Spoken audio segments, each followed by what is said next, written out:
Vamos a dar inicio, los saludamos a todas y a todos los que se acercaron esta tarde a disfrutar la presentación de José Emilio Burucúa. Gastón nos va a hablar hoy, antes de hacer la presentación del tema, vamos a presentar brevemente. Por supuesto que es imposible dar el currículum de Gastón, estaríamos toda la charla dando solo su currículum, así que vamos a hacer una brevísima enunciación de un par de cosas nada más, para luego darle la palabra y disfrutar de este encuentro que se enmarca, para quienes quizá nos visitan la primera vez, en el Centro de Estudios de Hermenéutica. Nació entonces en Buenos Aires en 1946, obtuvo el título de doctor en Filosofía y Letras en la Universidad de Buenos Aires en el año 85. Fue profesor titular de Problemas de Historia Cultural en la Escuela de Humanidades de la Universidad Nacional San Martín desde el año 2004 hasta el año 2016. Sus libros más conocidos, más importantes son Historia, Arte, Cultura, de Edith Warburg a Carlo Ginzburg, Historia y Ambivalencia, Ensayos sobre el Arte, El mito de Ulises en el mundo moderno, y en colaboración con Nicolás Kwiatkowski, ¿Cómo sucedieron estas cosas? Representar masacres y genocidios. Ese libro se publicó en el 2014. Y otra obra más, publicada con también la colaboración de Nicolás Kwiatkowski, se titula Historia natural y mítica de los elefantes, publicada un año antes de la pandemia, en 2019. Emilio Burucúa es miembro de número de la Academia Nacional de Bellas Artes y de la Academia Nacional de la Historia. Recibió el premio Conex de Brillante en el campo de las humanidades en el año 2016. Bueno, entonces te damos la palabra, Gastón, y te agradecemos que nos dejes disfrutar esta tarde con vos. Les agradezco yo. ¿Qué tal? Buenas tardes a todo el mundo. Realmente estoy muy conmovido por esta presencia y espero estar a la altura de las esperanzas. En realidad esto nació hace años ya. El hecho de tratar de hacer una historia estética de ciertas ideas importantes, centrales, no solo en la civilización euroatlántica, digamos así, sino también de ponerlas en contraste y comparar estas ideas con algunas parecidas o que pueden ser traducidas a otras propias de otros horizontes de civilización. Bueno, esas ideas eran las de humanidad, finitud, perdón y esperanza, por supuesto, estaba entre ellas. Entonces, esta es un poco este abordaje de lo que sería la idea de esperanza, porque mi idea ha sido o mi propósito ha sido el mostrar que muchos de estos grandes podemos decir, centros de gravedad, la significación para nuestra civilización y otras, por lo general se abordan desde la perspectiva de la filosofía, del pensamiento, de las actividades intelectuales, y me parece que rara vez se han tenido en cuenta las maneras estéticas en que esas nociones han discurrido en nuestros horizontes culturales. Entonces eso es lo que me he propuesto y me permite además una gran elasticidad, porque por ahí es la poesía, por ahí es más bien la pintura y la escultura, las artes plásticas, y en otros casos también puede llegar a ser la música. Entonces, lo que yo voy a tratar de mostrarles ahora es qué es lo que he podido encontrar sobre las imágenes de la esperanza, más que nada. En el horizonte de la civilización euroatlántica, como les dije, por ahí, si tengo tiempo, haré alguna referencia a la noción de esperanza en el mundo musulmán, que está muy vinculada a la del mundo cristiano, y en el mundo chino, donde ahí es algo completamente distinto a lo que se pone en juego cuando se usa una palabra que solemos traducir por esperanza. Entonces, yo haría un brevísimo introito filosófico teórico, traicionando un poco el objetivo, que es el de demostrar esto, cómo aborda esta cuestión y cómo le da nuevos rasgos a la noción, a ese centro de gravedad que es la emoción, a veces la virtud también, dentro en el contexto cristiano, la virtud de la esperanza, cómo lidian con ella las artes visuales, las artes de la representación. Entonces, bueno, va a ser una muy breve exposición de estas coordenadas intelectuales en las que nos hemos movido desde los orígenes de nuestra civilización en Grecia hasta mediados del siglo XVI. Pero bueno, es una cosa muy superficial que ustedes en general como filósofos podrían hacer muchas veces mejor que yo.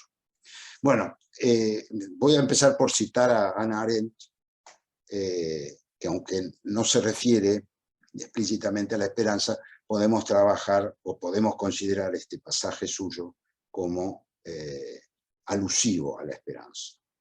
Dice ella: vivimos en tiempos oscuros, donde las peores personas han perdido el miedo y las mejores han perdido la esperanza.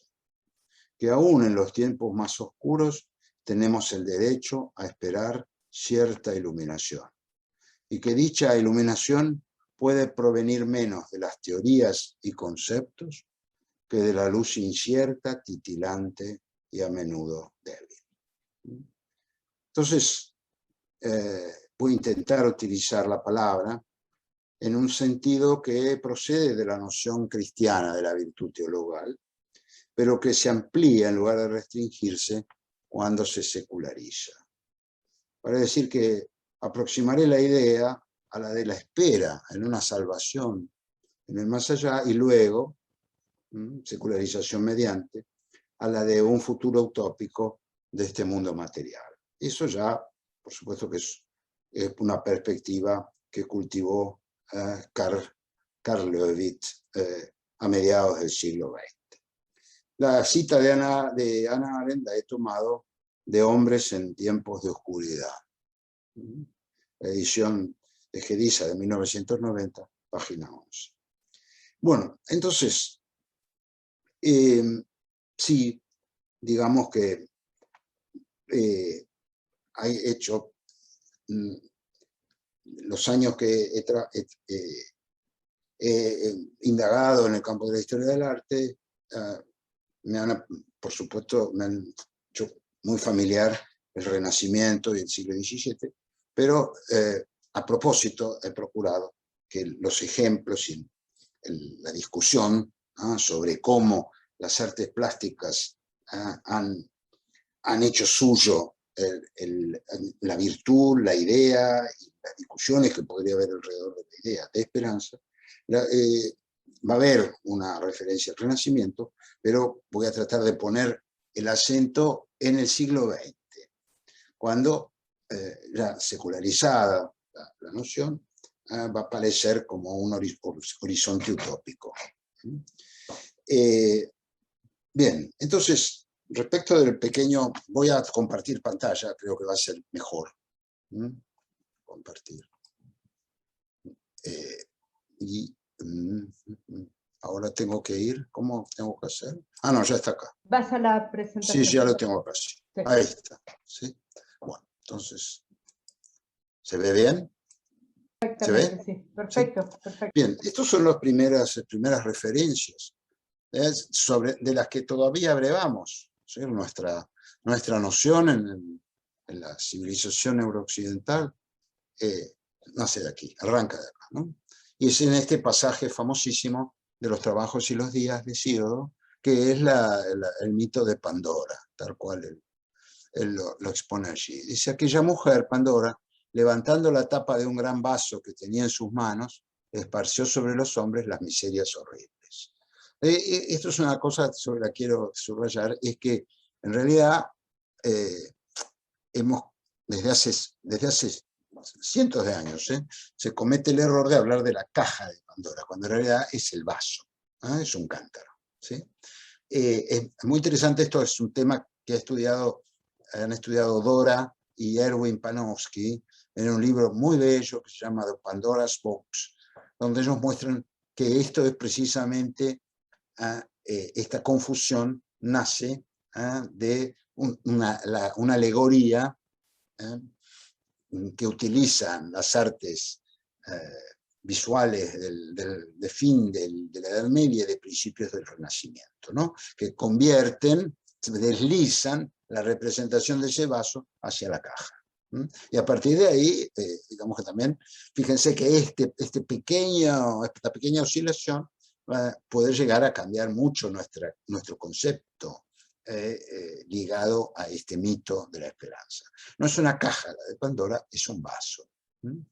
Entonces, dice, únicamente la esperanza, el pis, es la palabra griega, quedó en el vaso, detenida en los bordes. Esto es muy interesante, ¿no? Y no echó a volar porque Pandora había vuelto a cerrar la tapa por orden de Zeus tempestuoso que amontona las nubes. Entonces, después, precisamente por esto de no echó a volar, muchos han pensado que la esperanza tenía la forma de un pájaro, de un ave. Bien, y así entonces va a ser muchas veces representada, ¿no? Como un ave. Entonces, Teognis vuelve sobre la noción y dice, es el único Dios bueno que ha permanecido entre los hombres, y retoma el mito de Hesíodo, ¿no? El mito. Los otros los abandonaron y huyeron al Olimpo. La confianza, un Dios poderoso, se ha ido. La templanza hacia los poderosos hombres y las gracias, amigo mío, abandonaron la tierra. Ya no es posible confiar en los juramentos de los hombres ante la justicia. Tampoco nadie reverencia ya a los dioses inmortales. La raza de los hombres piadosos ha perecido y los hombres no reconocen las reglas de la conducta ni los actos de piedad. Y el único Dios bondadoso que ha quedado entre nosotros es la esperanza. Bueno, a veces estas disquisiciones filosóficas alrededor de la esperanza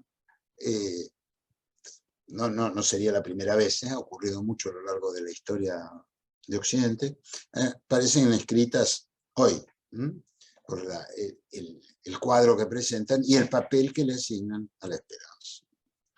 Tales, va a decir, la esperanza es el único bien común a todos los hombres. Quienes nada tienen, todavía la poseen. Es muy bello esto, ¿no? Por eso lo he colocado. Bien, ahora, eso es en el mundo griego. Es decir, como ustedes ven, es una pequeña figura mítica.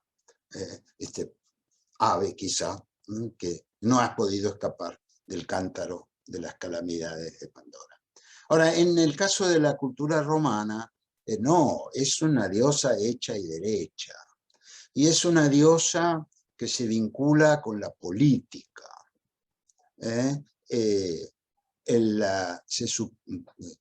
Va a aparecer asociada a la aparición de un nuevo gobernante, ¿sí? También de un nuevo régimen. Al llegar la República en el 509, ¿sí? Destruir la vieja monarquía romana, ahí va a aparecer la diosa Spes, que va a ser motivo de un culto. Y lo mismo, luego va a ser muy fuerte este culto en tiempos del combate feroz entre Roma y Cartago, ¿no? Donde se la venera y se acude a ella precisamente con la expectativa del triunfo.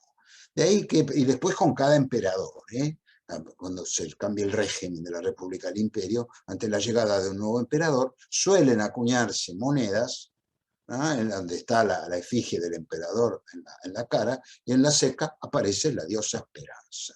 Y entonces, gracias a eso, conocemos cuál era su representación, ¿no? Como una joven, ¿sí? Con esta ave en la mano, que va a tender a ser reemplazada por una espiga verde, ¿sí? Y después se supone que además está en movimiento, un suave movimiento. Entonces ahí va a aparecer también como una divinidad agrícola. Claro, porque no se concibe, ¿no?, la vida del cultivador y del criador de animales sin la espera, ¿sí? Hay una espera, ¿sí? Y ese periodo entre la siembra y la cosecha se la va a invocar con mucha frecuencia, de manera que ahí ese es el momento en que la Spes va a adquirir como atributo la espiga verde, ¿no? Entonces, fíjense, estas son otras monedas, ¿sí? Como aparece, ¿no?, con el ave, levantándose muchas veces parte de la túnica, ¿ah?, para permitirse este movimiento, casi una lanza. Por eso es que algunos autores piensan que esta famosísima representación que se ha encontrado en Pompeya, y que muchos identifican con la primavera, hay elementos para que así sea, otros creen que se trata más bien de la esperanza, que sería, bueno, esta presencia de la diosa de la agricultura. Bueno, no voy a entrar pero también la esperanza va a ser fundamental en la religión hebrea, sobre todo en la religión profética. Jeremías, Oseas, también Isaías, hablan de la esperanza, ¿no? Pero más que nada Jeremías y Ezequiel, por la relación que hay entre esta invocación de la esperanza como un estado emocional que tiene que ver con el cautiverio en Babilonia y la espera del regreso a la tierra de Israel, a la antigua tierra de Israel. Entonces la palabra hebrea es tikvah. Y bueno, cuando Jerónimo traduzca primero la Septuaginta, ¿no?, cuando los sabios de la Septuaginta traduzcan el Antiguo Testamento al griego, tikvah va a ser elpis, ¿sí? Y así Jerónimo, cuando traduzca directamente del hebreo los escritos sagrados del judaísmo, para tikvah utiliza la palabra spes. Y ahí es, digamos, el primer vínculo es lingüístico y después va a ser también un vínculo conceptual. El pis va a aparecer en el Nuevo Testamento, por supuesto, y dado que siempre va a estar, al parecer, asociada a la fe y la caridad, sobre todo a partir de ese famosísimo pasaje de Corintios 1, el capítulo 13, después de que San Pablo hace el gran elogio de la caridad, va a volver a las otras dos virtudes fundamentales del cristiano, que son la fe y la esperanza, y anudarlas, ¿no?, las tres. Lo mismo, quiero recordar este pasaje de Hebreos, el capítulo 6, versículos 18 y 19, donde dice la esperanza que tenemos como ancla sólida y segura de nuestra alma. Este es muy importante porque esta asociación de la esperanza con el ancla va a dar lugar a la creación de un símbolo en toda la iconografía cristiana, ¿no? Cuando se haga la alegoría, se figure la alegoría de la esperanza, uno de sus atributos va a ser el ancla. Es tomada de este pasaje de Hebreos. Bueno. Ahí aparece spes, ¿no?, en la Vulgata. Expectantes, y esto es importante también esta palabra, expectantes, frente a la redención de nuestro cuerpo, por la esperanza nos salvamos, aunque la esperanza de lo que se ve no es tal, pues ¿por qué esperar lo que se ve? Entonces, si esperamos aquello que no vemos, con paciencia lo guardamos. Y de ahí que también la esperanza, yo creo que a partir de este extraordinario pasaje, va a aparecer asociada con aquello que no se ve. ¿No? Del mismo modo que la fe va a estar muy unida a la fe, precisamente porque comparten esta no visibilidad de su objeto. Pero acá la palabra expectantes, me gusta insistir, porque esta se va con la versión inglesa, ¿sí? De lo que sería el que tiene expectation, va a aparecer con muchísima fuerza en el arte contemporáneo norteamericano, ¿sí? Tanto en los comentarios, en la crítica, como en la teoría del arte de 1950-1960, y en los propósitos declarados y explícitos de dos grandes artistas, como fueron Barnett Newman y Mark Rothko. Así que es interesante encontrar la palabra en el texto madre, podríamos decir, que es la epístola de los romanos. Bueno, acá no me detengo porque es Agustín que va a hablar de la esperanza precisamente en su relación con lo invisible, ¿no?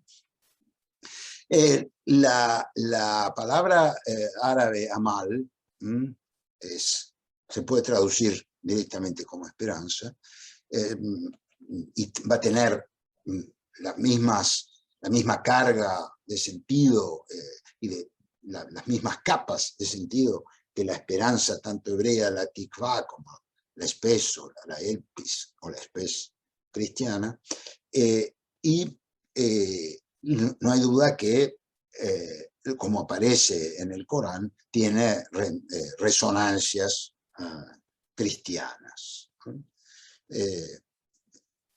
Riquezas y niños, dice, son las bellezas de la vida mundana, pero las buenas obras difíciles son las mejores, perdón, ahí está equivocado, son las mejores para que tu Señor te recompense y para tu propia esperanza. ¿Sí? Bueno, y acá es interesante cómo el Corán relaciona la esperanza con la acción, ¿no? Con el pensamiento coránico, los comentarios del Corán van a relacionar, vincular la esperanza la van a convertir en un acicate de la acción. Bueno, pero no me detengo más en esto porque si no, no llegamos al nudo, ¿no? Y no puedo dejar de decir, sobre todo en homenaje a que se cumplen este año 700 de la muerte de ese poeta inmenso que fue Dante Alighieri, cuánto aparece la palabra esperanza, hasta qué punto la noción sentida y expuesta como una virtud, como un afecto, hasta como una pasión del espíritu, va a ser no un locus communis, mucho más que eso, ¿no? Es una especie de encrucijada que aparece constantemente a partir del purgatorio, desde ya. Dos veces va a aparecer la palabra esperanza en el infierno para explicar que allí no hay absolutamente ninguna esperanza, ¿no? Lo fundamental, digamos, el punto de partida fundamental es el de la inscripción, ¿sí? que Dante lee en la puerta del infierno, que ustedes recuerdan que termina precisamente después de decir per me si va nella città dolente, per me si va tra la perduta gente, termina lasciate ogni speranza voi che entrate, dejada aparte. Por eso ahí está completamente ausente la esperanza, cosa que se invierte por completo en la gran cantiga del purgatorio. En la cantiga del purgatorio es toda ella es la esperanza. La esperanza con posibilidades de realización desde ya, ¿no? Porque todas esas almas que están allí esperan lo que les va a tocar después de la penitencia, ¿sí? Entonces es constante esta presencia, la alusión a la esperanza, que aparece como el estado de ánimo siempre presente en las almas, no importa en qué cornisa del purgatorio se encuentre. Y así también la esperanza en el purgatorio va a aparecer asociada muchísimo a la música. ¿Sí? En la música, en el canto, es donde Dante descubre siempre ese destello, ese relumbrar de la esperanza. Y más que nada ¿cómo podría decir? En el canto que despide al alma que ha completado su purga y que entonces puede desprenderse, puede volar más allá de la montaña del purgatorio y dirigirse al círculo del cielo, a que por su virtud más conspicua le corresponde. Entonces ese momento es como una especie de grito de alegría. En ese grito que Dante oye como tal, pero Virgilio le aclara, sí, lo has oído como un grito, pero en realidad dentro de ese grito está la alabanza a la divinidad, ¿no? En realidad en ese grito se dice, en el Te Deum laudamus, ¿no? La alabanza a la divinidad. Bueno, es un momento culminante, yo diría, del purgatorio y fíjense que lo interesante es que uno de los grandes ilustradores de la Divina Comedia en un manuscrito que es el Yates Thompson 36, que hoy se encuentra en la British Library, los ángeles del purgatorio van a aparecer, ahí los tienen, siempre con vestidos de verde. Y ahí el verde va a aparecer como se va a consolidar, tomando indudablemente de la espiga, de la spes latina, ¿no? Pero acá se va a consolidar el verde como el color simbólico de la esperanza. Todos los ángeles, salvo en el momento en que Dante se va a encontrar con Beatriz y Beatriz va a aparecer como la portadora de las tres grandes virtudes, ahí los ángeles van a aparecer con una veste roja, que es la de la caridad. Pero si no, en este ciclo, que en estas miniaturas del Yates Thompson, están atribuidas las del infierno y el purgatorio de la Quercia, y las del paraíso están atribuidas a Giovanni di Paolo, ¿no? Son realmente obras maestras de la representación. Entonces, fíjense, aquí esto es muy interesante, otra vez ven el ángel, ¿no? Vestido de verde. Cuando Dante y Virgilio llegan a la puerta del paraíso, está el ángel custodio del paraíso, y la descripción perfecta que hace Dante, transferida a la pintura, dice Dante que en esa puerta hay una escalera, una pequeña escalera que la precede, que tiene un escalón blanco, el otro es gris, pero hecho con muchos pedruscos, y el último es rojo púrpura. Bueno, es el blanco, tiene que ver con la pureza de la confesión, porque se supone que la confesión, el reconocimiento de los pecados cometidos, es el primer escalón hacia la purificación, que va a tener lugar después de la puerta. El escalón de los pedruscos grises es más bien el del recuento que el que se confiesa tiene que hacer de sus pecados, que entonces van a aparecer como dispersos, pero muchos, y amalgamados en ese escalón. Y el último es el rojo, porque el rojo es el color de la caridad. Es decir, el último acto de la penitencia es el perdón y por lo tanto podemos decir el despliegue de la caridad divina. Bueno, fíjense, tendríamos que ver cada uno de estos, es una de las cornisas del purgatorio, y ustedes ven que los ángeles son verdes, ¿no? Están vestidos de verde. Otro más, todos ellos, ¿sí? Entonces, fíjense el extraordinario brillo, ¿no? estas miniaturas. Acá tienen uno vestido de rojo, es en una de las cornisas, en donde allí lo que es fundamental es la falta de caridad que han tenido estos castigados, y entonces el ángel ejemplar es el que tiene la veste roja. Pero acá vuelve a imponerse la verde entre los lujuriosos, y acá aparecen estas tres mujeres que del canto 29, que están en la procesión del carro del grifo, que representaría la iglesia, y bueno, las tres mujeres, una de verde, blanco, y la otra de blanco y la otra de rojo, son esperanza, fe y caridad. Y después la propia Beatriz va a aparecer vestida con esos tres colores, ¿no? La capa roja, el manto verde y la túnica blanca. Entonces, bueno. Y después les he puesto algunas de Paolo Di Giovanni, esta en particular, que es la del canto 26 de la Divina Comedia, que es el momento del diálogo entre San Juan Evangelista y Dante, que San Juan está considerado el santo de la esperanza también, ¿no?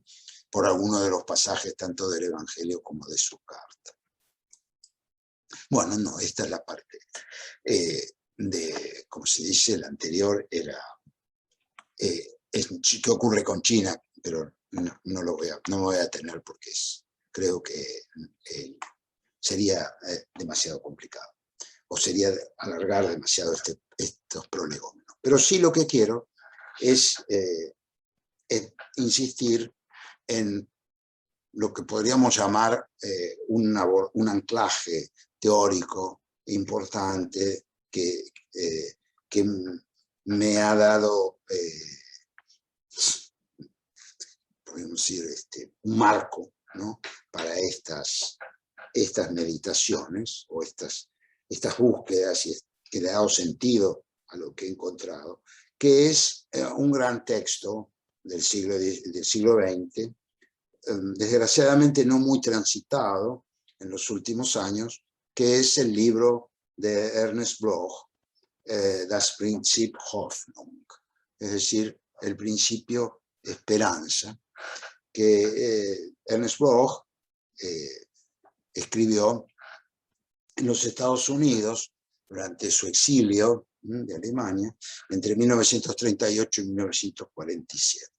Ernest Bloch regresó a Alemania, a la Alemania del Este, y se instaló en Berlín, donde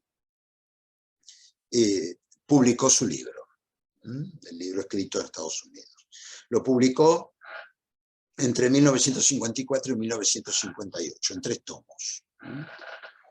Tuvo algunos inconvenientes en el tomo tercero para editarlo, debido a que el primero y el segundo, sobre todo el segundo, había perturbado a la censura alemana, pero finalmente, dado el peso extraordinario de este gran pensador y un poco al socaire del deshielo que trajo consigo en la era de Khrushchev, en el año 58 se publicó el tercer tomo en Berlín.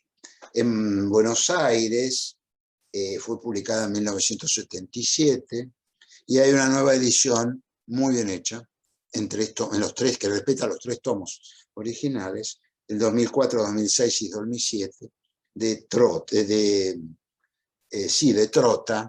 de la editorial Trota de Madrid, en traducción y comentarios de Francisco Serra. Ahora, ¿por qué me interesa tanto este tratado sobre la esperanza? Bueno, es una obra que, yo diría, forma parte de un canon, de lo más alto y esclarecido del canon marxista. Porque, bueno, en lo que va a insistir muchísimo Bloch es cómo la búsqueda de una sociedad sin clases y la aplicación de un programa de emancipación, como lo que propuso el primer Marx, y también el Marx último, posterior a la primera edición del Capital, en realidad la expectativa, la espera de un mundo nuevo va a aparecer como un imán y a la vez un resorte necesario de la acción, ¿no? Eso es algo que, según Bloch, los socialismos reales han soslayado demasiado. Entonces, ¿qué es la espera de qué? Se pregunta. ¿Cómo se coronaría este programa marxista? ¿Con la espera de qué? De alcanzar lo que parece inalcanzable, que, dice Ernst Bloch, es el summum bonum, ¿no? La cumbre de lo bueno, podemos decir. Bueno, ¿es posible pensar esto seriamente? ¿Que alcanzaremos el summum bonum? ¿Cuál sería el camino? ¿Cuáles serían las formas que podemos vislumbrar de ese summum bonum? ¿Sí? Y cuáles serían las herramientas para construirlo, para fabricarlo. Entonces ahí Bloch va a pensar que la herramienta más extraordinaria para vislumbrar el summum bonum, muchas veces casi alcanzarlo, rozarlo, aún en el pasado, y realmente en el pasado, y en el presente y para el futuro, es precisamente el ejercicio y la contemplación del arte. El arte, y de lo que es capaz de realizar el arte, estaría prefigurando ese derrotero hacia el summum bonum. Nos estaría mostrando, además, que el summum bonum puede ser concebido, contemplado y hasta alcanzado en esta vida. Es decir, el ejemplo que hay hasta ahora es el de las obras del arte. Entonces, por eso va a ser para Bloch fundamental esta asociación entre principio de esperanza y significado y mensaje de las artes. Desde la arquitectura, incluida la arquitectura, las artes plásticas, hasta, por supuesto, la más alta poesía y más que nada, para la música. Piensen que, bueno, en esto hay una tradición alemana, ¿no?, de colocar a la poesía y la música en el último grado de las artes. Bueno, entonces, el libro de Bloch es extraordinario en sus reflexiones sobre el arte, porque él muestra este destello, si ustedes quieren, del summum bonum en las obras del arte. Entonces, por ejemplo, en el paisaje, él tiene todo un capítulo extraordinario sobre el paisaje como este lugar donde resplandece el summum bonum. Entonces, por supuesto que ahí aparecen también las herramientas que van a usar los artistas europeos de fines de la Edad Media y del Renacimiento para engendrar estas visiones enaltecidas y enaltecedoras del paisaje. Es decir, la perspectiva, tanto la lineal como la perspectiva aérea, son herramientas que él analiza con esta óptica, ¿no?, escrutándolas con esa lupa, de verlas como un vislumbre de la esperanza. Y para eso trae, por supuesto, ejemplos que él analiza de manera deslumbrante, el fondo del paisaje de la Virgen del Casiller Rollin de Jan van Eyck, alrededor de 1435, o, por ejemplo, el fondo de la Santana Triple de Leonardo, una obra tardía de Leonardo, donde aparecería ese vislumbre de una tierra, de esta tierra extraordinaria, de fortísima unidad, ¿no? En el sentido de que cómo lo lograría esto Leonardo, cómo lo mostraría, bueno, con dos herramientas, la del esfumato que Leonardo va aplicando ya hasta las figuras que están en el primer plano. Es decir, el esfumato, que es el producto de la interposición del aire entre nuestro ojo y el objeto que vemos, y que, va a decir Bloch, aparece como esta herramienta de unificación de todo lo real, podemos decir, y de lo real llevado a un unicum, estaría dado por esta transición de una cosa a la otra, merced al efecto luminoso que produce la interposición del aire, hasta llevarnos a confundir la lejanía con el color del cielo. Me parece el cielo como este unicum simbólico, donde se resume esa unificación final del ser. Esa sería una. Y la otra, bueno, es el esfumato y, por supuesto, la perspectiva aérea, ¿no? Que Leonardo quiso hasta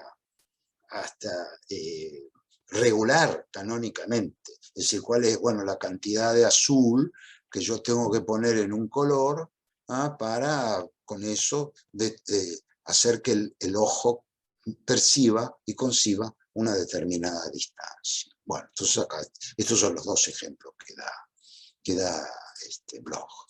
Bueno, y luego, para él, digamos que el que más se aproxima a esta representación, finalmente, de la esperanza, es Rembrandt, ¿no?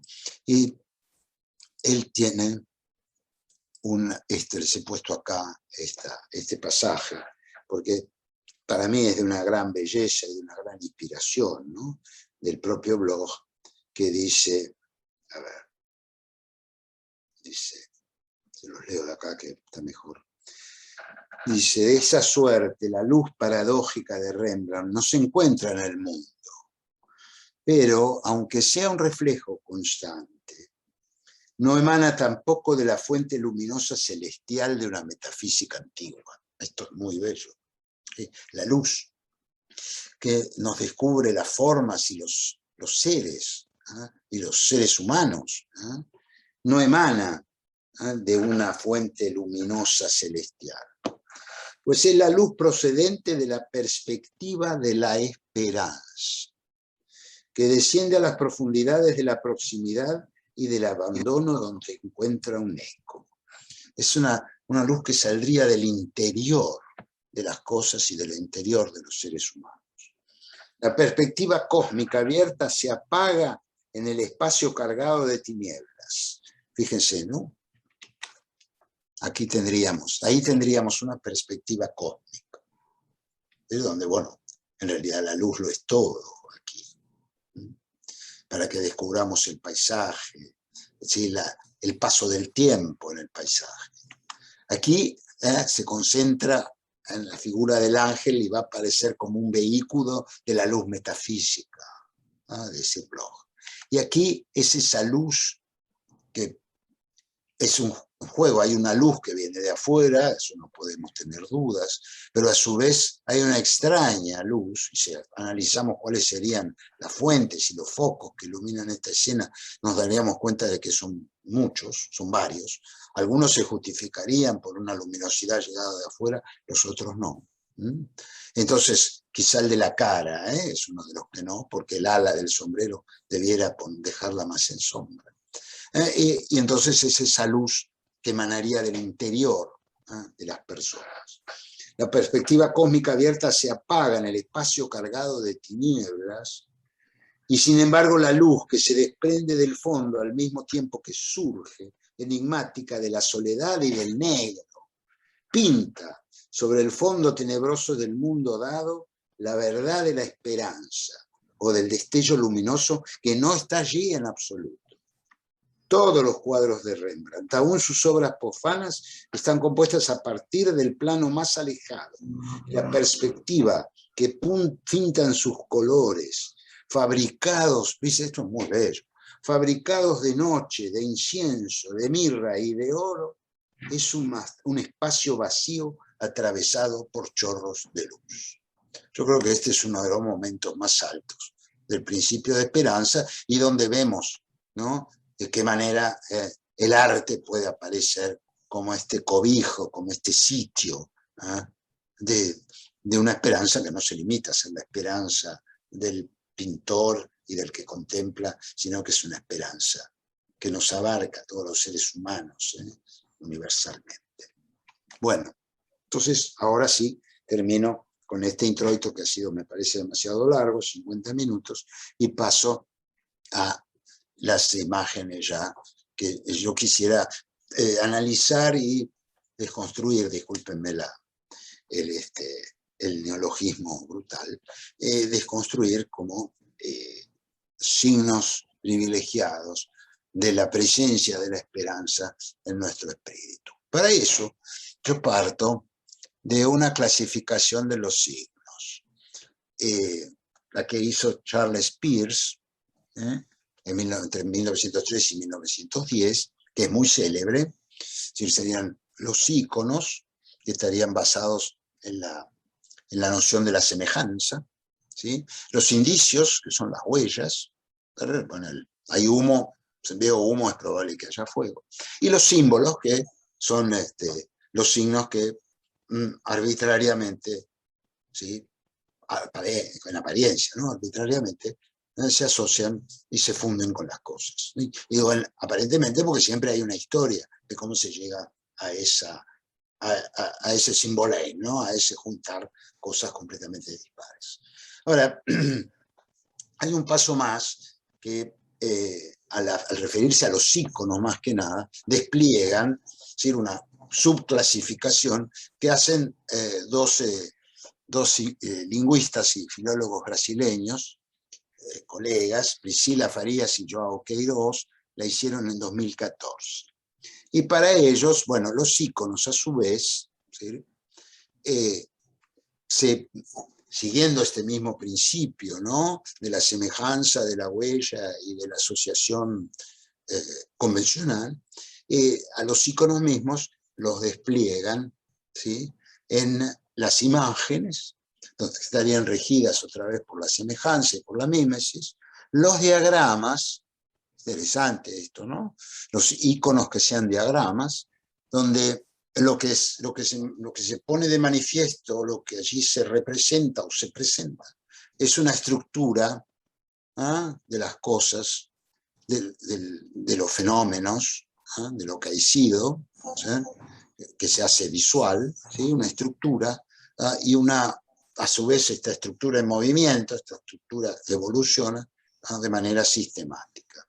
Y por último, las metáforas que vendría a ser, por supuesto, el reino particular de los símbolos en los iconos, ¿no?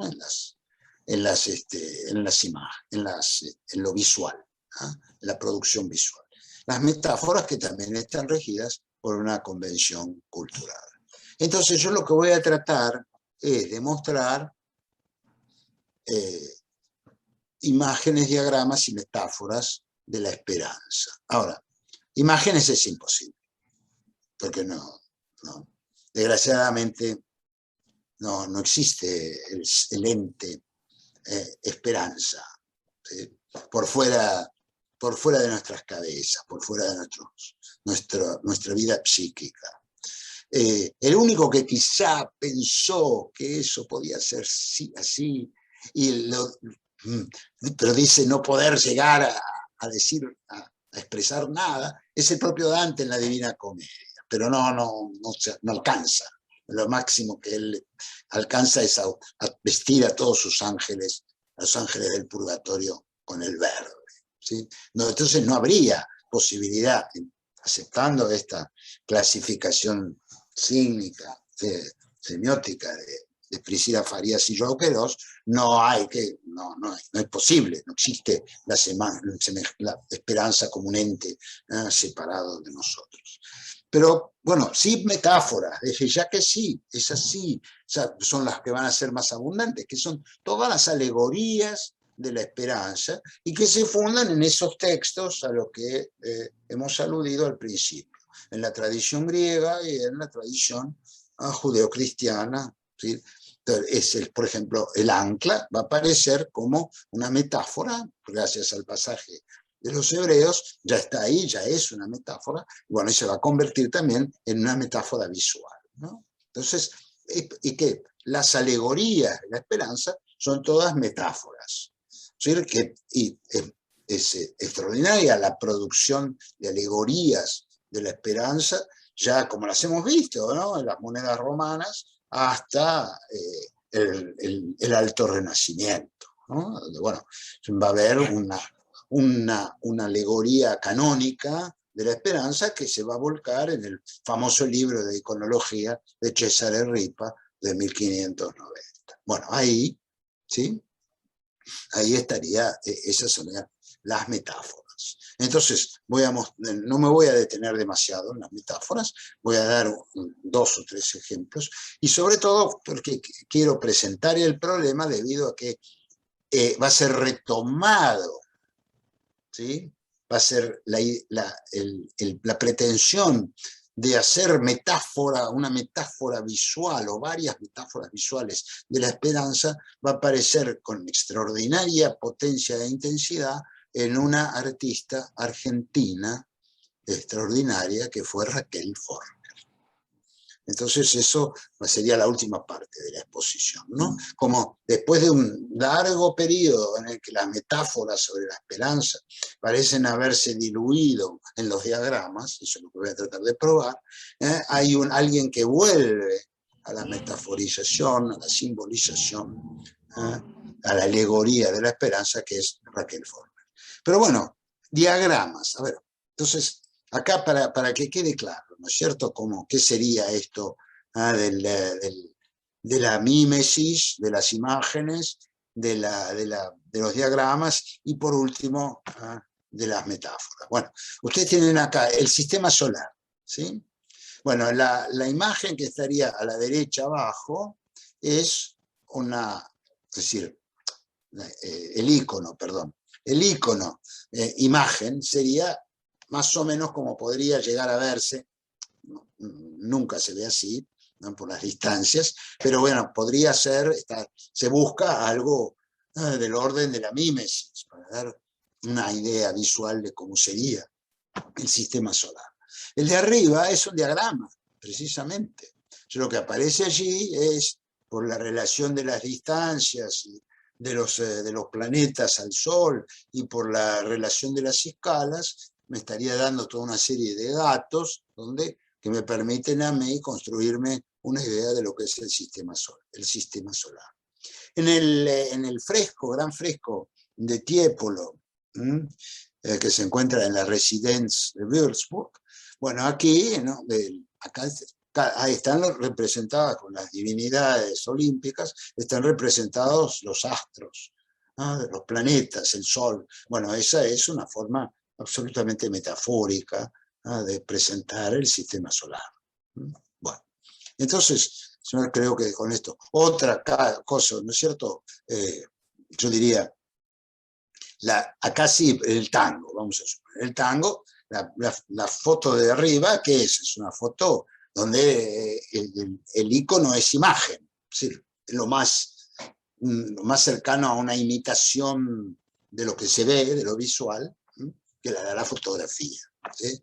Las otras dos, la del estanciero con la vaca y la de Argentina con los fondos buitres, bueno, estas son evidentemente metáforas, ¿no es cierto? Donde están tanto la mímesis como las metáforas y el diagrama después están asociados con el movimiento del tango. Lo que se ha representado acá, estos son todos signos asociados con el fenómeno del tango y la danza.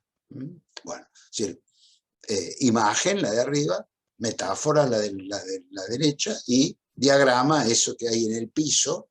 Si ustedes van por la calle Callao, este es un lugar para ir a aprender a bailar el tango, hacer lo posible, con la acción, ¿sí? En el diagrama siempre hay implícita una acción, que puede ser una acción tanto del pensamiento como una acción física, y que construye o reconstruye el objeto aludido. Bueno, muy bien. no me voy a detener en todas las representaciones alegóricas de la esperanza. Como ustedes ven, son muchas, desde el Alto Medioevo hasta el Renacimiento, salvo en una, esta, que creo que resume a muchas, ¿sí? Perdón, a ver, lo que sí quiero mostrarles es, bueno, acá, sobre todo, ¿sí? En un fresco que es la teología, de Bonaiuti, que se encuentra en el claustro de Santa María Novella en Florencia. Bueno, es una especie de apología de Santo Tomás, rodeado de los santos y santas, entronizado, y en la parte superior aparecen precisamente las tres virtudes, ¿sí? La fe, es la que está en blanco, la caridad, la vestida de rojo, y la esperanza, la verde, ¿no? Que está tomado, no hay duda, de la procesión dantesca. Entonces, bueno, estas son las alegorías más frecuentes de la esperanza, pero quería, en realidad, lo que es interesante de este grabado de Bruegel, de Jan Bruegel, que forma parte de toda una serie dedicada a las tres virtudes teologales y a las cuatro cardinales, es decir, fe, esperanza, caridad, fortaleza, templanza, prudencia y fuerza. Bueno, es toda una serie. Esta es la dedicada a la esperanza. Esperen que voy a buscar la descripción que he hecho para ustedes. Y es quizá la gran síntesis de todas las alegorías tan frecuentes en el mundo cristiano, lo interesante es que este es un ejemplo bien claro de lo que sería la idea humanista de la esperanza, que se apoya en la esperanza cristiana, pero se impregna de la noción grecorromana también de la esperanza, ¿no? Sería como esa gran síntesis en esta imagen que se propuso el humanismo. Entonces, hay que fecharla entre 1559 y 1560. Bruegel hace el dibujo, las imprime un taller de Amberes, y bueno, la de la esperanza es, como ustedes ven, una apoteosis de la dama con el ancla, es decir, que eso sale de Hebreos. El ancla, ella está reposando sobre el ancla en medio de las catástrofes del mundo. Pero ella, ¿qué lleva en la mano? Lleva la pala y lleva la hoz. Es decir, que acá y está coronada ¿con qué? Con una colmena.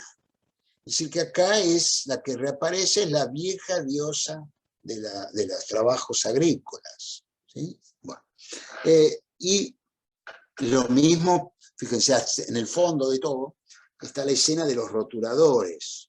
Ese hace eco a los instrumentos de esta dulce señora, digamos así, quien, les leo la inscripción, dice que es dueña de una persuasión muy feliz, necesaria sobre todo para la vida, entre tantas cargas y penas intolerables. Y ahí aparecen entonces precisamente las cargas y penas intolerables, ¿no?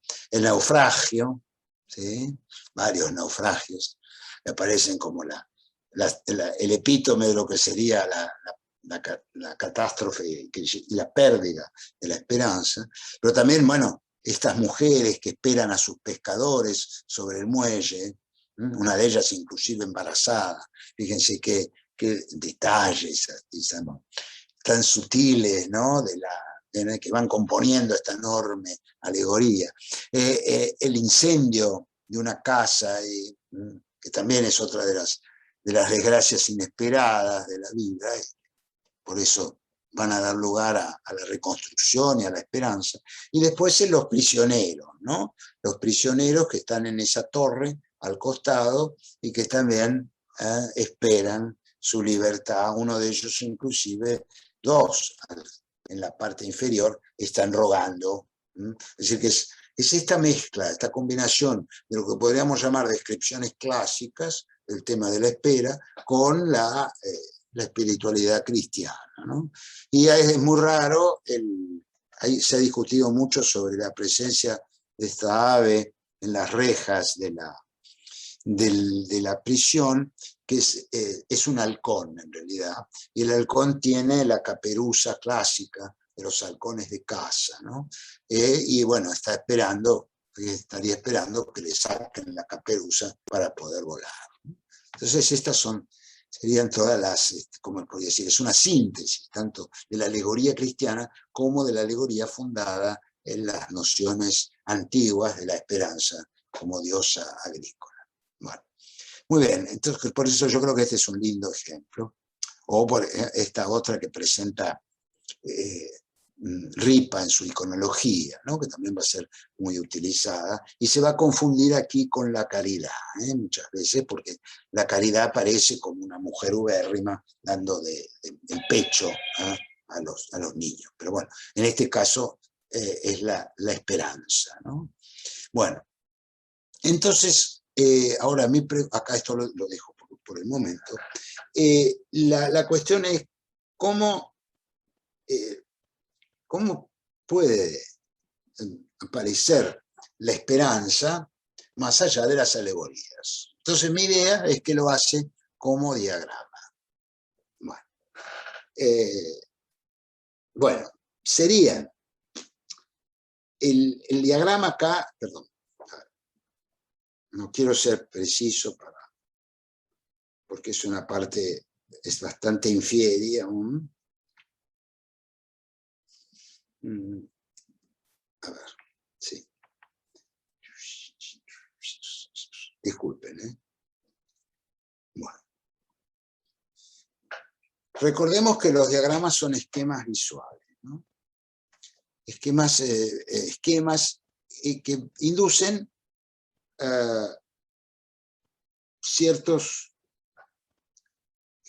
muestran las etapas de un proceso y nos impulsan a repetir nosotros, ¿sí? O participar nosotros en el despliegue del proceso. El diagrama se encontraría, como estaba el diagrama, ¿recuerdan? De los pasos del tango, nos incita a hacer cosas, a acciones. Entonces, cuando conocemos la evolución de un movimiento que nos proporciona el diagrama, tenemos la tentación de reproducirlo en nuestros cuerpos y también, por supuesto, en nuestros espíritus. Es por eso que los diagramas, dotados de la fuerza estética que el arte les imprime, son lo que un gran teórico del arte de estos últimos años, Horst Bredekamp, ha llamado los actos icónicos intrínsecos. Horst Bredekamp ha escrito un libro extraordinario que se llama precisamente el acto icónico. Así como existe el acto lingüístico, Bredekamp podríamos decir que especula sobre la existencia de actos icónicos, es decir, imágenes, ¿sí? Imágenes que inducen en nosotros ciertas acciones, y que con esas acciones se supone que estas imágenes completan el significado. Nos damos cuenta nosotros, participando o realizando el acto aludido y sugerido o inducido, pero mucho más que representado, que tienen estas imágenes que es agentes, podríamos llamarlas, ¿no? Para utilizar más bien la nomenclatura norteamericana, ¿sí? Pero Horst hace en este texto tan luminoso, él hace una diferenciación entre lo que sería una imagen agente y un acto icónico intrínseco, ¿sí? Pero bastante sutil, pero los europeos utilizan más bien esta noción.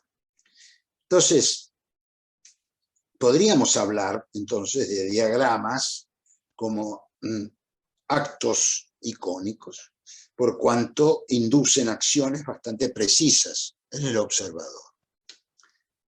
Entonces habría presentaciones posibles de la esperanza bajo formas visuales capaces de producir per se la experiencia de la esperanza.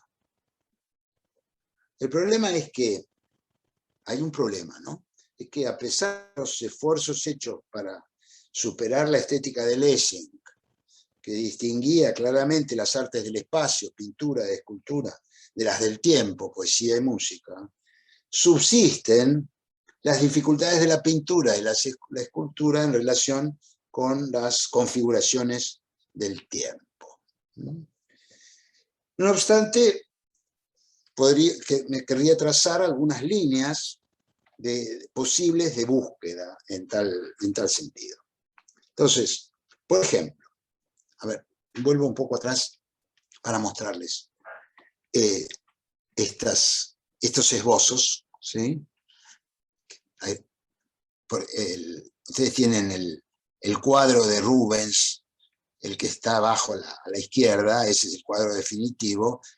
Bueno, Dalila, que ha cortado el pelo de Sansón, y vienen a prenderlo, ¿no? Ese sería el resultado final del cuadro. Pero hay un boceto, ¿sí?, que va a dar lugar a un cuadro diferente, pero que también se considera que sería el boceto de este cuadro donde está Sansón exhausto, ¿no?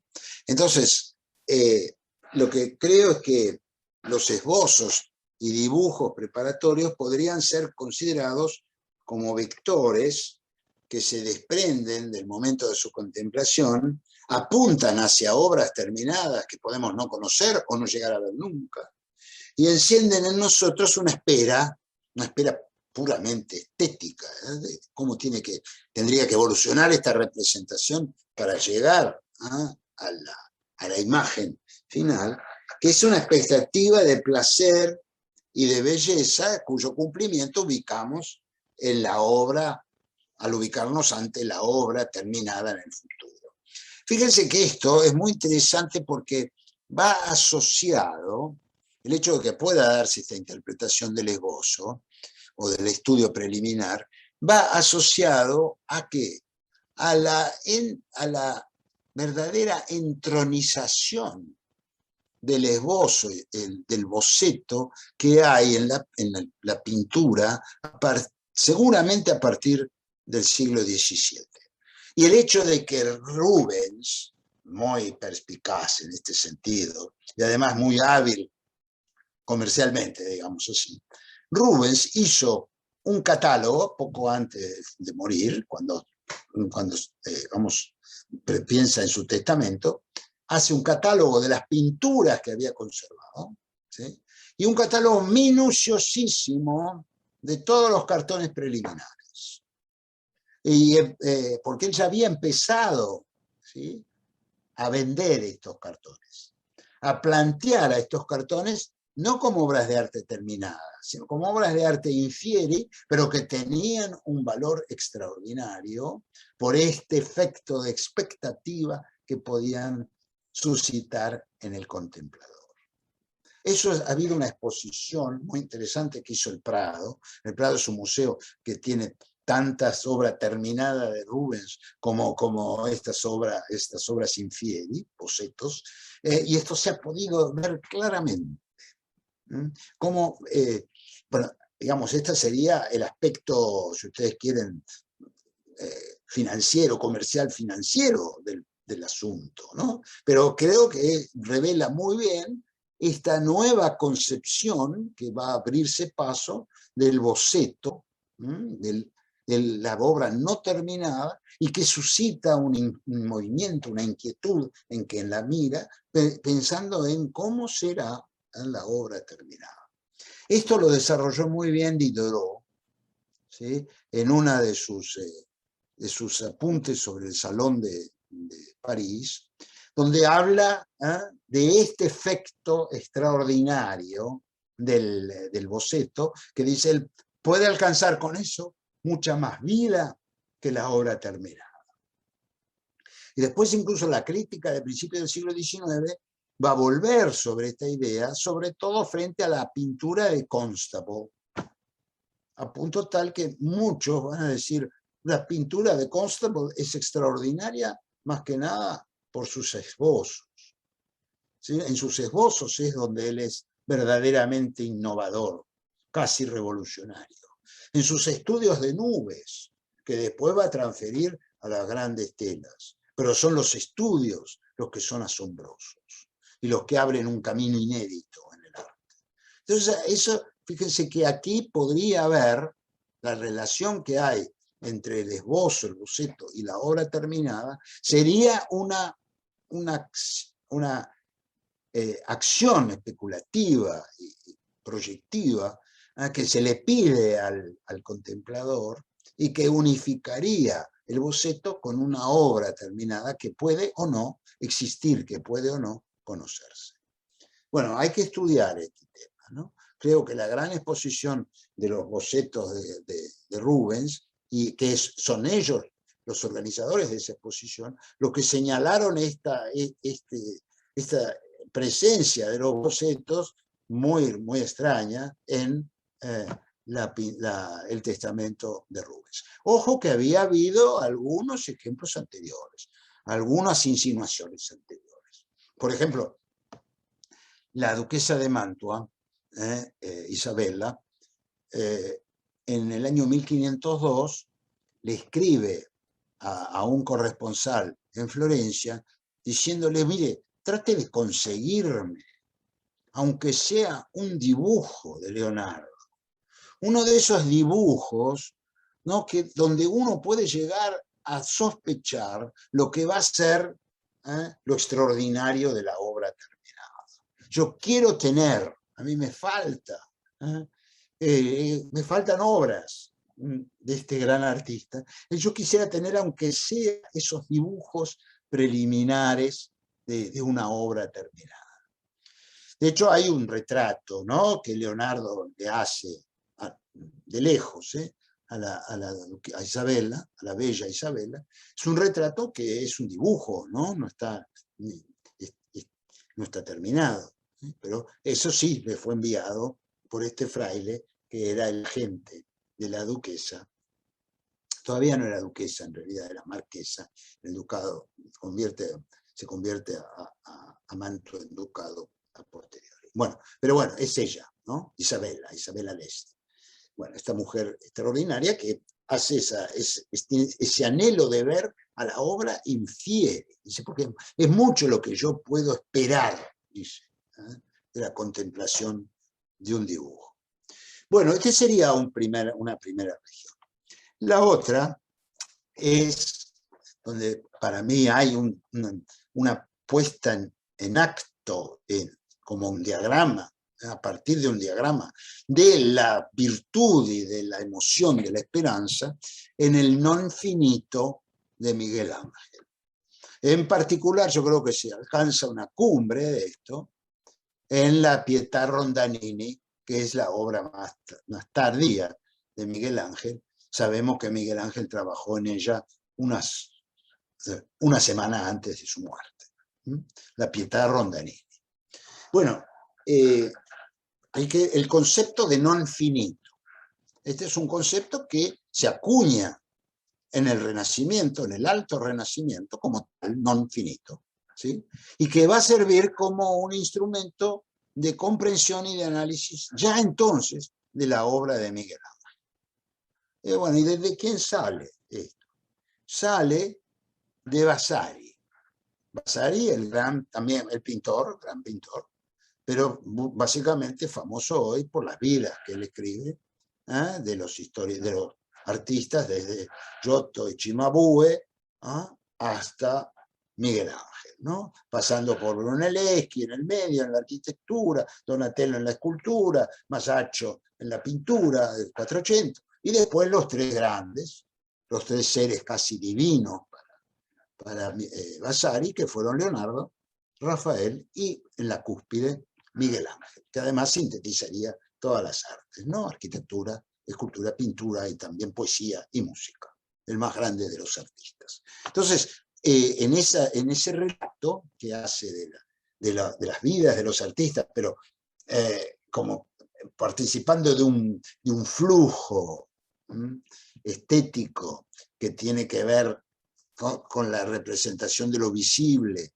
y finalmente con el don que se otorga a esa representación de la gracia, que acerca, ¿qué quiere decir la gracia? La gracia es de una figura, es el que se nos aparezca como realizada sin esfuerzo.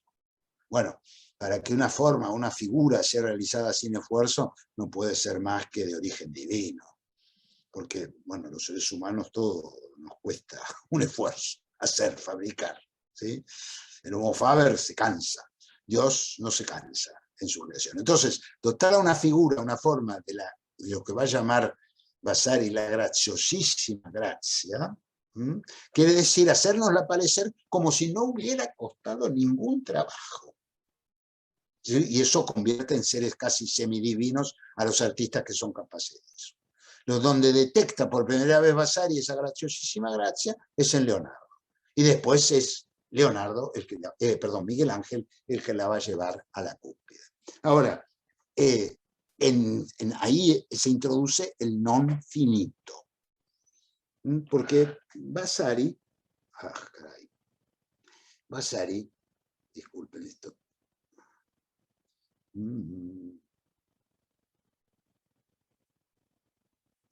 Es tarde, ¿eh?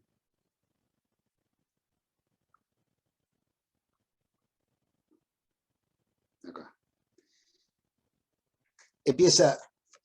¿Dónde aparece el concepto de non finito? En la vida de otro escultor, de Donatello. Dice, la escribió alrededor de 1550. Vasari compara el estilo tardío de Donatello con el estilo de otro gran escultor contemporáneo que fue Luca della Robbia. Entonces dice, las obras de Donatello, esto lo dice Vasari, parecen no haber sido terminadas. Ahora bien, este non finito no debe ser tomado como un signo de imperfección. ¿Será posible que sea tan tonto? No es un signo de ninguna manera de imperfección. Por el contrario, la carga emocional desencadenada por este rasgo le da a Donatello la supremacía en el arte de su siglo. Va mucho más allá de las obras terminadas, completas, bien concluidas de Luca della Robbia. El non finito, claro, ojo, aquí aparece una duda que la plantea Vasari. Dice, el non finito puede ser el resultado de un azar, no se pudo terminar la obra, digamos, o la manifestación de una voluntad del artista. Esto es muy interesante. Entonces, contiene, en todo caso, una representación en potencia que nos abriría, esto no lo dice Vasari, esto lo digo yo, discúlpenme, pero bueno, es lo que ustedes me van a tener que aceptar o rechazar. ¿Sí? Nos abre el horizonte paradójico de una esperanza en acto. Vasari y Ascanio Condivi escribieron dos biografías paralelas de Miguel Ángel a mediados del 580. Y ambos utilizan la categoría del non finito. Imperfectas, dice Vasari, de las obras de Miguel Ángel tardías.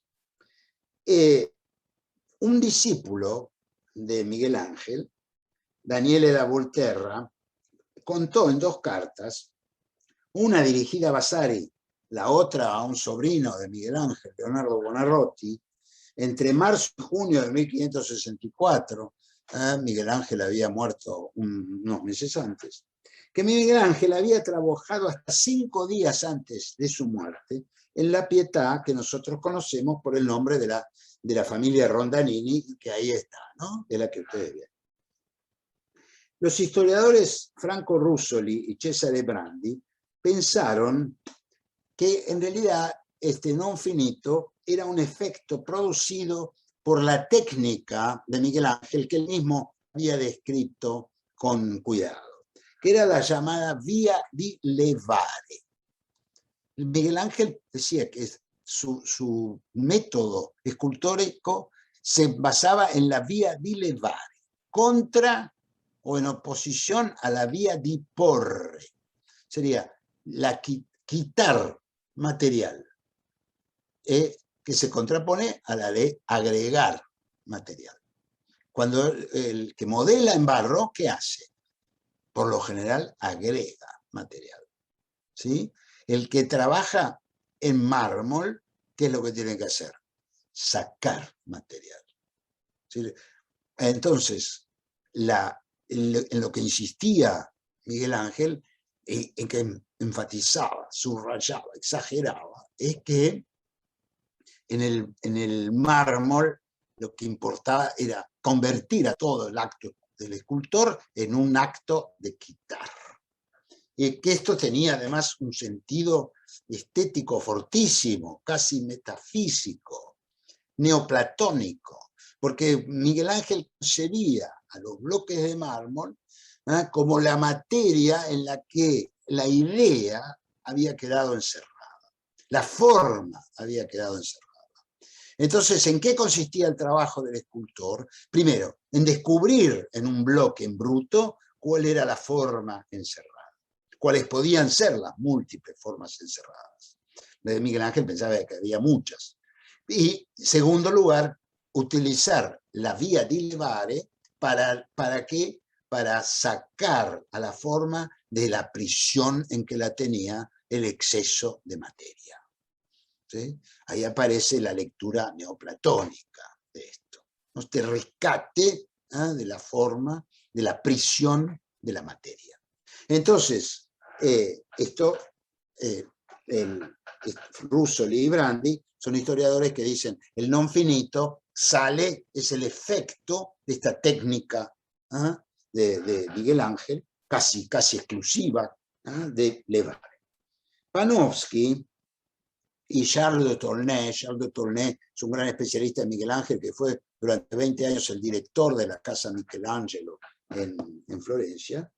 Ellos creen que es una consecuencia de las ideas neoplatónicas del artista acerca de la forma, es decir, de la idea prisionera de la materia que debe ser recuperada por el escultor. Pero por mi parte, bueno, diga, este insecto que se compara con estos gigantes, pero bueno, me atrevo a decir que probablemente la Pietà Rondini ha llegado a la cumbre del arte en el terreno del non finito, porque esta forma incompleta nos obliga a volver al contenido radicalmente cristiano de la esperanza en la salvación. Las figuras casi fantasmales de Cristo y de su madre, Cristo es ese cuerpo inerte, la madre la que está atrás sosteniéndolo, transforman en aspiración dolorosa las expectativas de ver y de tocar formas acabadas. Hay una expectativa en nosotros, ¿no? Casi como que quisiéramos tocar para percibir la diferencia que hay entre las piernas terminadas de Cristo y ese torso radicalmente non finito. ¿Sí? Ahora, adviertan ustedes que era imposible que Miguel Ángel terminara esto. Fíjense que para el brazo derecho de Cristo, él tiene que separarlo por completo de la forma principal. No hay posibilidades ninguna. El bloque no le va a permitir a él completar esta forma con el hombro. En cuanto al brazo izquierdo, peor aún, no hay posibilidades ni siquiera de esbozar un antebrazo y una mano. No hay materia para eso. Entonces, se aumentaría esta expectativa de ver formas acabadas, se radicalizaría porque son imposibles finalmente. No podemos más que imaginarnos. La esperanza, entonces, es algo que no vamos a lograr eso en esta vida. Y ahí aparece, ¿no? Aparece por analogía esta esta esperanza tiene que apuntar hacia el fin de los tiempos, que no puede quedarse en las formas reales y visibles de hoy, tiene que apuntar hacia el futuro, hacia el momento en que resucitaremos como almas y cuerpos gloriosos, terminados y completos, sublimes. Ahora, quiero demostrar la validez de esta aproximación con alguna prueba histórica más como positivista que esta hermenéutica que he tratado de hacer. Un soneto de Miguel Ángel, escrito, hasta el final de los años 50, del 580. Ustedes piensen que esta Pietà está hecha entre 1560 y 1563, más o menos. Pero este soneto desarrolla la misma relación entre esperanza, muerte y vida en el más allá. Es la rima número 60. Acá tienen ustedes esos detalles, ¿no? Que les decía cómo está terminada las piernas, y esta es la rima 60, la primera estrofa. Tu sai che io so, signor mio, che tu sai che io vengo per goderti più da presso, e sai che io so che tu sai chi son desso, a che più indugio a salutarci ormai. Hay una musicalidad en el juego, ¿no? Acá de las repeticiones, ¿sí? De las estructuras. ¿Cómo se podría traducir? Es una traducción aproximada. Tú sabes que yo sé, mi Señor, que tú sabes que vengo para gozar de más cerca. Y tú sabes que yo sé que sabes que soy el mismo. ¿Por qué tardamos tanto entonces en saludarnos? Bueno, la segunda estrofa. Aquí aparece. Severa è la speranza che mi dai, severo è il gran desio che me concesso, rompasi il mur fra l'uno e l'altro messo, que doppia forza anicelati guai. Si es verdadera la esperanza que me das, si es verdadero el gran deseo que me has concedido de que el muro entre el deseo y la esperanza se derrumbe, pues los males escondidos redoblan sus fuerzas. Y fíjense si en este non finito, desgarrado de las caras, de las cabezas de Cristo y la Virgen, no estaría puesto transferido a lo visual esa oposición que expresa la segunda rima del soneto. Y acá están las estrofas últimas del soneto. Amo sol di te, signor mio caro, quel che di te più ami non ti sdegni, che l'un dell'altro spirito si innamora. Quel che nel tuo bel volto bramo imparo, è mal compreso el dagli umani ingegni, che il vuol saper convien que prima mora. Si de ti, amado Señor, solo amo aquello que más amas tú, no te encolerices por cuanto un espíritu del otro se enamora. Aquello que anhelo, ¿no? Y aprendo en tu bella figura, mal comprendido por el ingenio humano, a quien quiera sábelo, conviene el morir primero. Solamente esa instancia va a ser la que mostrará, ¿sí?, la validez de la esperanza, realizará la esperanza. Bueno, y aquí están estos fragmentos, ¿no?, con otro punto de vista. Bueno, ahora, esto, fíjense que voy más allá un poco en el contexto del tiempo para buscar una nueva prueba formal, digamos así, que es hacia 1545, Vittoria Colonna, sospechosa de herejía luterana, pero amiga íntima de Miguel Ángel, había escrito y dedicado a Miguel Ángel este soneto. Parcialmente lo he puesto aquí, ¿no? Son los 11 primeros versos, no los 14 totales. Questa d'odiar la morte antica usanza nasce sovente in noi ciechi mortali, dal non aver sugli Omer le grandi ali ferme della divina alta speranza. Esta costumbre antigua de odiar la muerte nace a menudo en nosotros, mortales ciegos, del hecho de faltarnos grandes alas en la espalda, firmes gracias a la alta y divina esperanza. Odiar la muerte es porque en realidad no tenemos esperanza. In quella pietra ch'ogni stima avanza di sodezza, ma solo in questi frali fondamenti di rena a tutti i mali, exposti edificar la nostra stanza. Nace del hecho de no erigir nuestra morada sobre la piedra, de firmeza superior en alto grado, sino de levantarla sobre fundamentos frágiles de arena a todos los males expuestos. Onde con fede ancor per grazia spera, l'alma in Dio forte aver per segno caro, quella che ai più superbi è più nemica. Puesto que con fe por la gracia espera, el alma fuerte en Dios tener por signo seguro, la que es de los más orgullosos la mayor enemiga. Bueno, fíjense que este soneto dedicado a Miguel Ángel vuelve sobre esta idea de la muerte como una forma de resolución del enigma que está presente en la esperanza. Pero a su vez, si es una esperanza genuina, es una esperanza iluminada por el mensaje cristiano, es seguramente verdadero el efecto que se espera. Es verdadera la esperanza. Bueno, aquí está la total de la piedad Rondanelli, ¿no?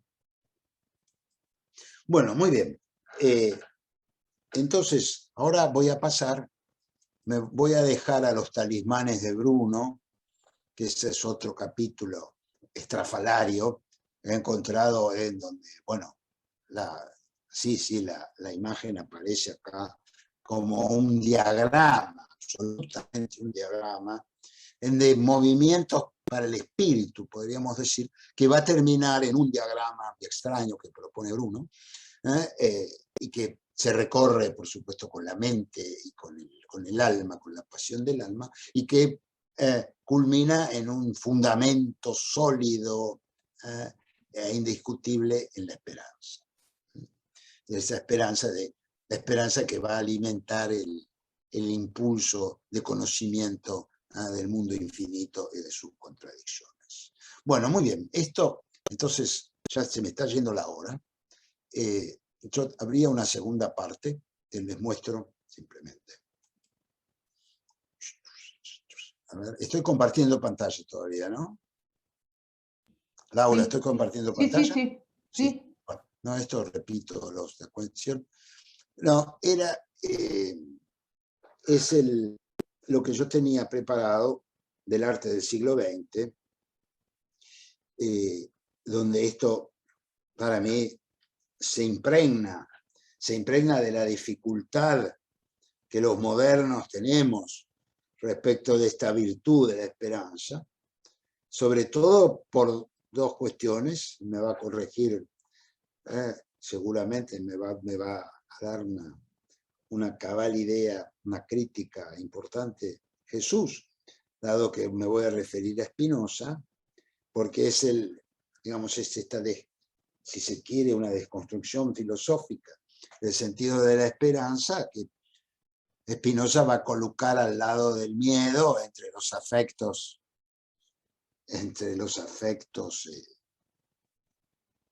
a dejar de lado, siguiendo en este sentido también a Séneca, en el que Séneca decía que el sabio no podía tener ni miedo ni esperanza, para llegar por fin a esta, en el mundo de los modernos, a este dicterio contra la esperanza como un afecto de los débiles que aparece en Nietzsche.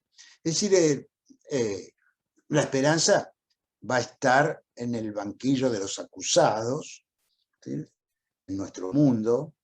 Pensemos, por ejemplo, en Baudelaire también, donde aparece ocluida, en todo caso como la nostalgia de la esperanza, una esperanza imposible, un afecto imposible. En todo caso, ya deja de vérsela como una virtud, más bien al contrario, ¿no? No es la del hombre que enfrenta, no es virtud, porque no es un rasgo del ser humano que enfrente con coraje su destino. Bueno, yo creo que esta dificultad de la esperanza, hasta cierto punto su asociación con lo inútil o incluso con lo menospreciable, como puede ser su articulación con el miedo. Bueno, eso va a impregnar todos los diagramas de la pintura contemporánea, de la pintura del siglo XX, en que, sin lugar a dudas, por lo que las declaraciones de los artistas, el acogimiento de los críticos, van a ver como una apelación a la esperanza. Pero son siempre apelaciones que van a terminar en un callejón sin salida. Como en el caso del cuadrado negro sobre blanco de Malevich. Yo acá tenía un speech bastante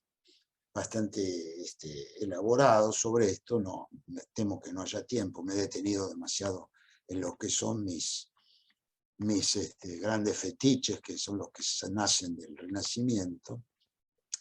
Pero de todas maneras, lo que es el cuadrado negro sobre blanco de Malevich es perfectamente, se puede contraponer perfectamente a una obra de Malevich en la que Malevich quiere romper esa oscuridad del cuadrado negro y convertirla en un cuadrado reluciente de blancura. Y hace esto que se llama cuadrado blanco sobre blanco, ¿no? Pero lo que es interesante es que es el momento de mayor, si ustedes quieren, de mayor optimismo de Malevich, en el que él supone que esta nueva indagación de la pureza, de las formas absolutas, de los colores purísimos, de los colores saturados, en esa polaridad, el negro absoluto, con un blanco, que puede tener variantes, pero que en el fondo apunta a lo mismo, que es al destello de una realidad más allá de lo visual recuperada. Este cuadrado blanco sobre blanco, que no de manera arbitraria, Malevich aparta de sí. Malevich va a exponer este cuadro a fines de los 20 en una salida esporádica que hace de Rusia, y hace una exposición en Berlín y abandona el cuadro allí. Y después se va a decir, bueno, lo abandoné porque a donde yo volvía no tenía sentido. Es decir, él vuelve a la Rusia soviética, donde él se da cuenta, ¿no? O prefigura muy bien qué es lo que va a suceder, donde, bueno, va a ser imposible seguir por este camino del suprematismo y de la búsqueda de la forma total y de la forma absoluta, precisamente por el triunfo del estalinismo, y con él va de la mano en el plano estético el realismo socialista. Entonces eso es imposible que se lleve a cabo, ¿no? Entonces dicen que se olvida, pero no se olvida. Deja en Berlín este cuadro que no va a formar parte de su legado en Rusia. Sin embargo, estos son detalles, ¿no?, de este cuadro. Él en su tumba, ¿qué va a hacer? Poner el cuadrado negro sobre blanco, ¿no?, como una especie de signo, de emblema, ¿sí?, en realidad de una esperanza muerta, ¿no?, esperanza frustrada. Él lo hace poner en su tumba. Bueno, no obstante, estas son sus últimas obras, ¿no? Son sus últimas obras que han vuelto a la figuración realista. Esto es un autorretrato, pero ¿por qué tiene ese alemán tan impresionante? ¿No? Hoy se especula, fíjense cómo firma. ¿La ven a la firma? Abajo a la derecha, bien abajo, ¿cómo firma? Con el cuadrado negro. Esa es la firma. Pero en este gesto así, ¿sí?, de la mano derecha, lo que está ausente es el cuadrado negro. Esa es la interpretación actual. En sus otras obras, por ejemplo, ustedes van a ver que el suprematismo está siempre presente. En los broches de la esposa, el de la derecha y el de abajo son retratos de la esposa de Malevich, ¿sí? Aparece también en lo que podría llamar las guardas decorativas de la camisa de la obrera. Bueno, ya esto es otra cosa. Esto ya sería meterme en el expresionismo abstracto norteamericano, donde, bueno, también va a aparecer la cuestión de la esperanza, así como que nos induce a una performance, a una actitud frente al cuadro, ¿sí? En donde Werner Neumann está insistiendo por la gran dimensión que tiene eso, y por la homogeneidad del tratamiento, por ejemplo, de esta gran superficie roja. A este cuadro lo llamó Vir Heroicus Sublimis, ¿eh? El varón heroico y sublime. Bueno, él dice que lo que quiere es precipitar la necesidad del observador de aproximarse a la tela, buscar las irregularidades de la pincelada, orientarse en ese sentido e ir a parar a estas hendiduras. Y por estas hendiduras esperar que se produzca una manifestación que no puede producirse, no está.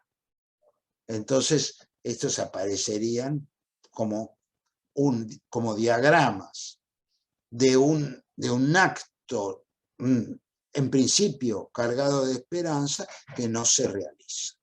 Es lo que Neumann no va a hablar de esperanza, va a hablar de expectations.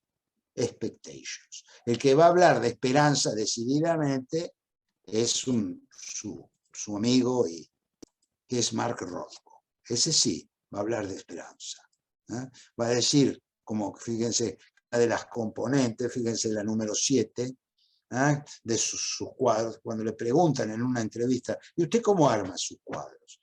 Y dice, bueno, tengo que tener una preocupación clara por la muerte, el mío es un arte trágico, sin dejar de lado la sensualidad, eso entre sensualidad y muerte va a aparecer la tensión, como conflicto, deseo, contenido.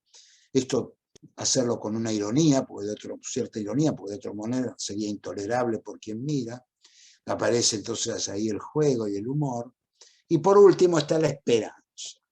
Dice, por lo menos un 10% de esperanza está en esta especie de caldero del Timeo, en el que él coloca todas estas cosas cada vez que va a componer un cuadro. Entonces, para hacer más soportable el concepto trágico. Mido todos estos ingredientes con mucha atención cuando pinto un cuadro. Siempre la forma sigue a estos elementos y la pintura resulta de las proporciones de tales elementos. Y ahí aparecen estas representaciones. Bueno, dejo acá. Lamento no poder mostrar a Raquel Forner. Me hubiera gustado terminar con una argentina y una extraordinaria pintora, ¿sí?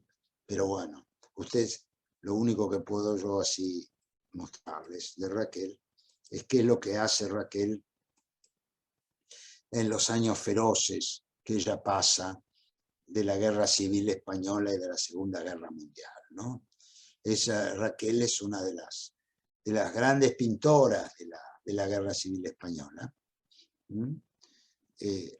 Esta sería, ¿no?, el fin de la guerra, las consecuencias de la guerra, y que después, con toda una serie de símbolos que ella crea, donde la mujer es la principal protagonista, y que después va a convertir esta es la victoria, ¿no? La victoria de Franco, en realidad.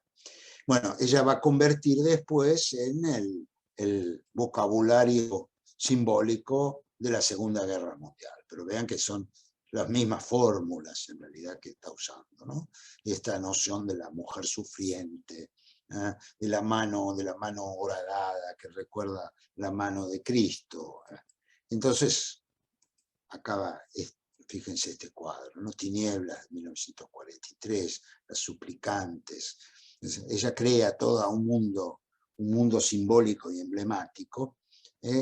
Ustedes dirán, pero ¿esto qué tiene que ver con la esperanza? Y no, nada, no tiene nada que ver.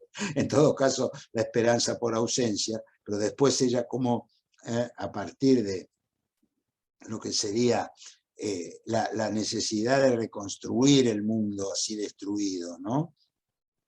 Que aparece por primera vez en la Torre de Babel, con estos hombres en la parte inferior que tratan de reconstruir sobre la roca lacerada y que encierra a las mujeres sufrientes que empiezan a reconstruir otra vez la torre de la vida, podríamos decir. Bueno, ella va a pasar, hay un momento de iluminación, se puede decir, que tiene Raquel Forner respecto de la astrofísica, de la conquista del espacio, y ella va a ver en ese proceso nuevo en el que ha ingresado la humanidad un camino de esperanza, ¿no? Y así ella va a empezar a crear estas formas, casi todas ellas sonrientes, exultantes, pero muy enigmáticas, a medias entre el color y el blanco y el negro todavía, es decir, como se están desprendiendo de aquel drama, de aquella tragedia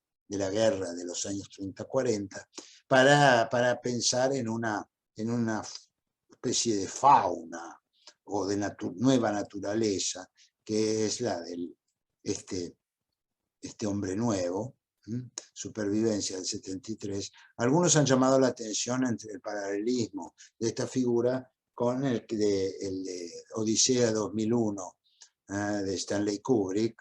Es decir, las fechas son bastante cercanas. Bueno, le pude preguntar yo a Raquel si había alguna influencia. Ella me dijo que no, que de ninguna manera. No había visto la película de Kubrick. Bueno, de todas maneras, acá aparece este astroser en gestación y va a terminar en esta gestación del hombre nuevo, ¿no? Donde todavía aparecen las figuras patéticas, grises, ¿no? Que salen de las representaciones de la Revolución Española y de la guerra, y de la guerra española y de la guerra mundial. Bueno, y esta transformación, esta metamorfosis de esos seres grises todavía, en estos nuevos seres, ¿sí? Casi cómicos, muchas veces grotescos, pero que transmiten una gran alegría de un mundo en el que son formas en gestación, ¿no? Y que aparecería, según ella, como esta expectativa o como una esperanza no ridícula, no absurda, ¿no? Como podría ser la esperanza en el contexto de los 30, 40. Bueno, esto era lo que yo quería mostrarles. Lamentablemente me he excedido y no tengo tiempo para más. Bueno, voy a salir de la pantalla completa, si me permite. Muchísimas gracias, Gastón. Estamos ya entonces prácticamente sobre la hora. Sin embargo, si alguien quiere hacer alguna pregunta o algún comentario, podemos disponer de unos minutos más. Jesús quiere, sí. Jesús. Sí, porque me parece... Tengo la esperanza. No, me parece tremenda tu conferencia, y me has añadido con la crítica que no te voy a hacer sobre Spinoza, porque me parece que él es el gran, lo voy a decir en los términos, no sé bien a quién citaste antes, Josh. Yo cité a Séneca. No, Josh Bedekamp, ¿quién es? El que habla de los actos icónicos precisos. Sí, a Horst Bredekamp, sí. Exacto, bueno, me has añadido un elemento, es mi caballo de batalla sobre Spinoza, es decir, Spinoza lo que hace es una deconstrucción filosófica de la esperanza. Es decir, en puros términos del epicureísmo y el estoicismo. Y el gran tema que a mí lo diré en perfecto castellano español, me cabrea mucho, y con un punto de ironía, que es que ahora sí se ha traducido bien a Spinoza, por fin ha hecho una traducción excelente, se ha hecho una traducción excelente en Trota, Pedro Lomba, maravillosa, que me hizo caso de que se viene traduciendo mal la quinta parte. Spinoza no habla en ningún sitio de parte primera, parte segunda, no, esto es un invento francés, que ya los propios franceses, sobre todo Mategón, denuncia. Y Spinoza dice, y ahora vamos a alteram partem. A la otra parte. Es decir, la ética tiene dos partes. Hasta la cuarta es una y la quinta es otra. Y a partir de la proposición 21 y sobre todo de la 23 es donde se hace esa deconstrucción de la esperanza y lo voy a decir como tú lo has citado y te lo agradezco muchísimo, porque es lo que hace Spinoza, abrir una esperanza en acto. Convierta la esperanza en ícono. Es decir, cuando dice sentimus an esperimus nos esse a eternos. A partir de ahí, dirá Deleuze, es el vértigo. Y, con perdón, salvo Mategón y unos trocitos de Deleuze, pero muy pocos, no han entendido y nos han hurtado a Spinoza. Es decir, Spinoza lo que abre es, y esto está muy bien lo que tú has dicho, lo que hace es abrir la esperanza en acto. El último escolio con el que acaba la ética es un canto de esperanza a la vía ardua, muy ardua, pero excelsa, pero todo lo excelso es tan difícil como raro, etcétera, etcétera. No menciona la palabra esperanza, No. pero está hablando de la eternidad. Esto Nietzsche lo entendió muy bien. La esperanza de Spinoza es la eternidad. Yo voy a leer un texto, sé que estoy siendo un poco enigmático, pero Sí. El final de la María Zambrano, mi gran amiga, me parece que es la que mejor ha entendido en este punto a Spinoza. Y así acaba ella, Los Bienaventurados.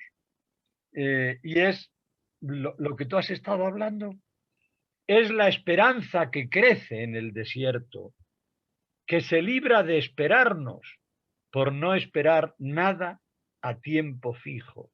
La esperanza liberada, la de la infinitud sin término que abarca y atraviesa toda la longitud de las edades.